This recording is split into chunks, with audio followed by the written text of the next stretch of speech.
From the St. Louis Public Radio Newsroom, this is The Gateway. It's Friday, June 19th. I'm Wayne Pratt. It is Juneteenth, the day the last enslaved people in the United States were set free. June 19th is taking on greater significance this year after weeks of protests against racial injustice.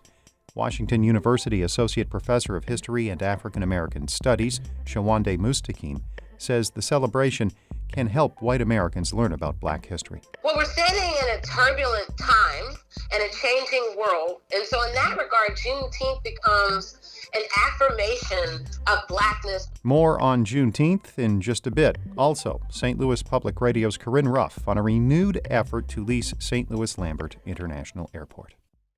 As we mentioned, today is Juneteenth, which commemorates the end of slavery in the United States. It will be a paid day off for city employees in St. Louis starting next year. Mayor Lyda Krewson has asked her personnel director to start the process of officially declaring Juneteenth a city holiday.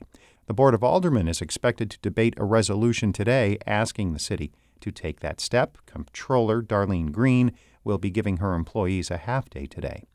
Amid the fight for racial justice, many consider June 19th as a day to recognize African Americans and the struggle for equality. St. Louis Public Radio's Andrea Henderson reports. For weeks, St. Louis activist Arkayla Tenney Howard has been on the front lines protesting for equal rights for Black people. She says seeing a renewed movement gain momentum as Juneteenth approaches is inspiring. Tenney Howard says Juneteenth is just the celebration Black people need to help propel them in the fight for change. We're in the position to save our community together. And I think it happening near Juneteenth just brings a whole nother level of excitement and I think awareness. Tenney Howard says Juneteenth 2020 will be known as a day of power and resilience for Black people. I'm Andrea Henderson, St. Louis Public Radio. Area Deferred Action for Childhood Arrivals, or DACA, recipients are relieved they will be able to remain in the United States. St. Louis Public Radio's Chad Davis has more on the reaction to yesterday's U.S. Supreme Court decision that the Trump administration cannot arbitrarily end the program. President Barack Obama implemented the DACA program in 2012. It protects people who entered the United States without authorization as children from deportation. In 2017, the Trump administration announced it would end the program. Juan Mendez is a 20-year-old DACA recipient from Madison County, Illinois. He arrived in the U.S. in 2004 from northern Mexico.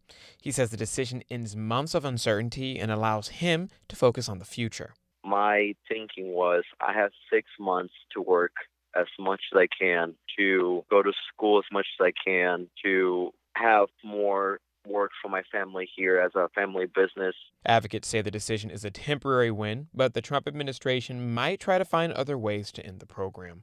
I'm Chad Davis, St. Louis Public Radio. Administrators are being asked to reconsider having police officers inside their schools. The American Civil Liberties Union of Missouri says the money spent on school resource officers should be used on children's well-being, such as more counselors. Jennings Superintendent Art McCoy says he's taken steps to ensure positive relationships with the police in his schools. That includes mandatory mentorship programs. For us, that money allows us to create leaders in cops that have more interactions in a positive way with families and students. School boards in Denver and Minneapolis canceled contracts with police departments following the death of George Floyd. The cost of an education in the University of Missouri system is going up. The UM Board of Curators has approved a 2.3% tuition increase for all 4 of its campuses.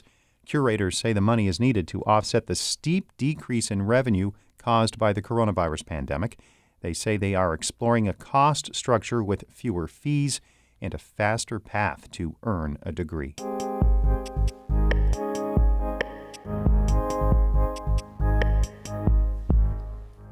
As St. Louis Lambert International Airport marks its 100th anniversary this week, there are renewed efforts to privatize it, just 6 months after the mayor pulled the plug on exploration of the idea. This time around, the promise is that privatization will help the city's north side. The local NAACP is spearheading a petition to put the question before voters. A bill to do the same was filed this week at the St. Louis Board of Aldermen. St. Louis Public Radio's Corinne Ruff reports opponents say both efforts give false hope. About 50 people gather at Fountain Park in North St. Louis on a warm afternoon for a pep talk from Adolphus Pruitt, head of the local chapter of the NAACP. They're about to go door-to-door knocking for signatures to get a petition on the November ballot. It would let St. Louis voters decide whether the city should lease the airport. We're at a point in this town where we have to do things ourselves to make it happen. And that's what you helping me do today, because they ain't gonna give us nothing. Pruitt says leasing the airport could bring in nearly $2 billion to support the kinds of services that would improve distressed neighborhoods in North St. Louis. He's been working with the Carpenters Union to revive airport privatization efforts since St. Louis Mayor Letta Crewson ended the controversial city-backed process in December. Pruitt says airport investors are still interested, and he says it's the only way to meaningfully address decades of underdevelopment in the city's predominantly black neighborhoods. The underlying conditions in North St. Louis and the people who live there and in the city, period, are so pronounced and so astronomical as it relates to costs to remediate that unless you're able to go in there and attack it viciously, with a lot of resources, you're not going to resolve it. Pruitt has framed this effort as the city's best shot at coming up with those resources. And this week, President of the Board of Aldermen, Lewis Reed, filed a bill mirroring Pruitt's petition. Reed anticipates his bill will look much different after other aldermen and the public weigh in. He says the city needs the money now more than ever because of the economic impact of the coronavirus. We have to make some bold decisions to get us to the next level, to address these issues head on. And if a lease gets us there, amen to that. But St. Louis Comptroller Darlene Green, a vocal opponent of airport privatization, says Reed's bill is about supporting special interests, not the public. And she says Pruitt's petition is snake oil, giving residents false hope. Green says the key issue is that the same billionaire is still funding these efforts. Rex Singfield has so far funneled more than $300,000 into the petition drive. He sunk more than $11 million into the last effort. This is not about helping Black people. This is about allowing special interests who support Rex to gain from the assets of the airport, a place where they can take money, strip it down. Green says it's her job to protect taxpayers' dollars and the city's assets, the airport being the most valuable one. She fears leasing the airport would be a step toward bankrupting St. Louis. Sarah Coffin, an urban planning professor at St. Louis University, says the deal is tempting, especially for people who've been waiting on help for decades. But she's skeptical that a go big or go home investment is the answer. The North Side's been struggling to gain foothold since the white flight started back in the 50s. And even pre-desegregation, the disinvestment, was more insidious in some ways. I question whether one big, giant pot of money is going to solve the problem. Coffin says incremental development has more staying power, and it gives residents more say in the way their neighborhoods change.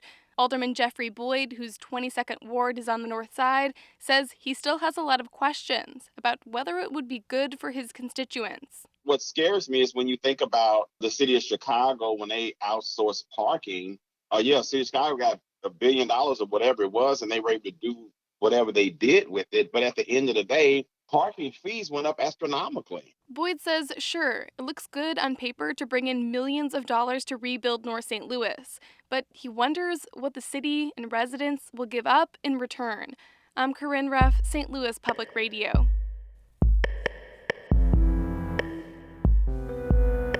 Our Maria Altman edited that report. Shula Newman is the executive editor of St. Louis Public Radio. Music by Ryan McNeely of Adult Fur. Hope you have a great weekend. I'm Wayne Pratt. From the St. Louis Public Radio Newsroom, this has been The Gateway.